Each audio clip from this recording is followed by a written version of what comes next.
Even in this cradle of modern industry, the previous astounding creations of steam and machinery dwindled into nothing compared with the immense mass of productions of the 20 years from 1850 to 1870, with the overwhelming figures of exports and imports, of wealth accumulated in the hands of capitalists and of human working power concentrated in the large towns. The progress was indeed interrupted, as before, by a crisis every 10 years, in 1857 as well as in 1866, but these revulsions were now considered as natural inevitable events, which must be fatalistically submitted to, and which always set themselves right in the end. And the condition of the working class during this period? There was temporary improvement even for the great mass.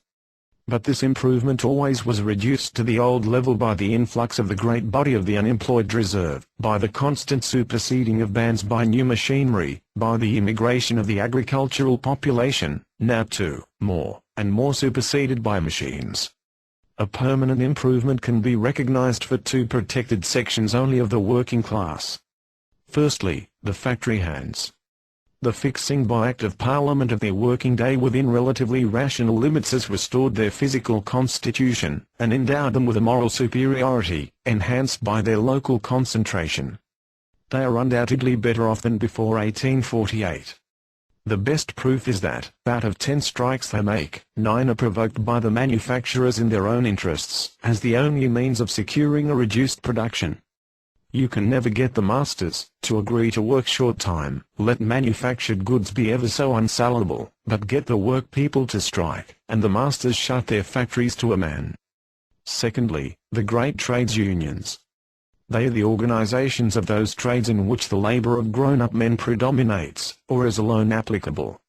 Here the competition neither of women and children nor of machinery has so far weakened their organized strength. The engineers, the carpenters and joiners, the bricklayers, are each of them a power, to that extent that, as in the case of the bricklayers and bricklayers' laborers, they can even successfully resist the introduction of machinery. That their condition has remarkably improved since 1848 there can be no doubt, and the best proof of this is in the fact that for more than 15 years not only have their employers been with them, but they with their employers, upon exceedingly good terms. They form an aristocracy among the working class. They have succeeded in enforcing for themselves a relatively comfortable position, and they accept it as final. They are the model working men of Messrs. Leone, Levi and Giffen, and they are very nice people indeed nowadays to deal with, for any sensible capitalist in particular, and for the whole capitalist class in general. But as to the great mass of working people, the state of misery and insecurity in which they live now is as low as ever, if not lower. The East End of London is a never-spreading pool of stagnant misery and desolation, of starvation when out of work, and degradation, physical and moral, when in work.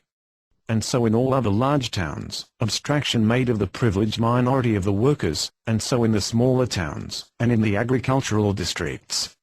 The law which reduces the value of labor power to the value of the necessary means of subsistence, and the other law which reduces its average price, as a rule, to the minimum of those means of subsistence. These laws act upon them with the irresistible force of an automatic engine, which crushes them between its wheels. This, then, was the position created by the free trade policy of 1847, and by 20 years of the rule of the manufacturing capitalists. But, then, a change came. The crash of 1866 was, indeed, followed by a slight and short revival about 1873, but that did not last. We did not, indeed, pass through the full crisis at the time it was due, in 1877 or 1878, but we have had, ever since 1876, a chronic state of stagnation in all dominant branches of industry. Neither will the full crash come, nor will the period of longed-for prosperity to which we used to be entitled before and after it. A dull depression, a chronic glut of all markets for all trades, that is what we have been living in for nearly 10 years. How was this?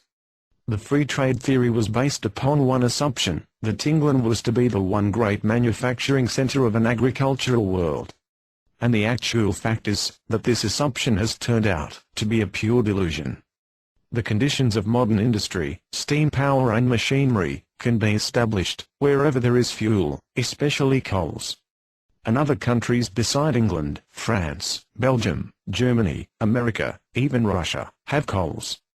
and the people over there did not see the advantage of being turned into Irish pauper farmers merely for the greater wealth and glory of English capitalists.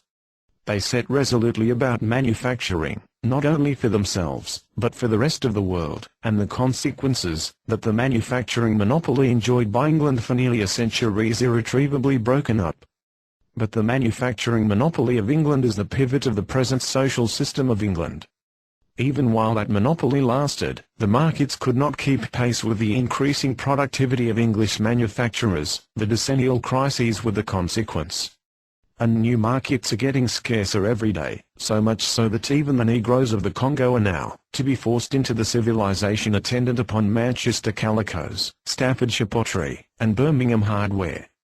How will it be when continental, and especially American, goods flow in ever-increasing quantities, when the predominating share, still held by British manufacturers, will become reduced from year to year? Answer: free trade, thou universal panacea. I am not the first to point this out. Already, in 1883, at the Southport meeting of the British Association, Mr. Engels Palgrave, the president of the economic section, stated plainly that the days of great trade profits in England were over, and there was a pause in the progress of several great branches of industrial labour. The country might almost be said to be entering the non-progressive state. But what is to be the consequence? Capitalist production cannot stop. It must go on increasing and expanding, or it must die. Even now, the mere reduction of England's lion's share in the supply of the world's markets means stagnation, distress, excess of capital here, excess of unemployed work-people there. What will it be when the increase of yearly production is brought to a complete stop?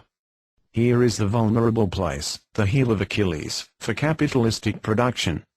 Its very basis is the necessity of constant expansion, and this constant expansion now becomes impossible.